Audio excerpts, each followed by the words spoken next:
নমস্কার বন্ধুরা। আজকে আমাদের রেসিপি হচ্ছে ব্রাহ্মণী শাকের বড়া। এই জন্য দেখো ব্রাহ্মণী শাকগুলো খুব সুন্দর করে বেছে ধুয়ে নিয়েছি। এবারে দিয়ে দিতে হবে বড় সাইজের দুটো পেঁয়াজ কুচি, ছোট সাইজের একটা রসুন কুচি, আর দিয়ে দিতে হবে স্বাদ অনুযায়ী কাঁচা লঙ্কা, মাঝারি বাটির হাফ বাটি বেসন, দিয়ে দিতে হবে স্বাদ অনুযায়ী নুন এবং হলুদ গুঁড়ো, আর দিয়ে দিতে হবে চাল বাটা। আমি এখানে মাঝারি একটা বাটির হাফ বাটি চাল বাটা করে নিয়েছিলাম শিলনোড়ায়, তো ওটা আমি দিয়ে দিচ্ছি।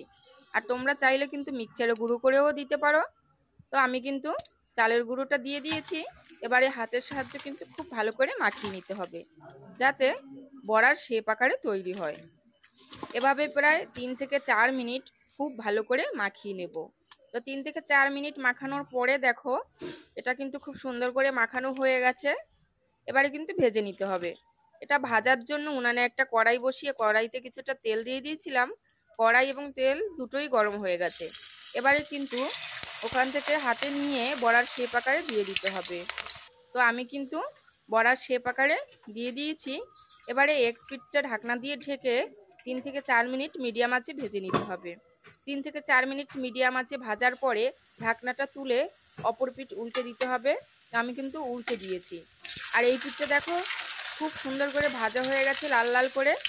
আর উল্টে দেওয়ার পরে নিচের দিকে যে পিঠটা রয়েছে ও পিঠটাও ঠিক একইভাবে কিন্তু লাল লাল করে ভেজে নিতে হবে। তো আমি কিন্তু লাল লাল করে ভেজে নিচ্ছি।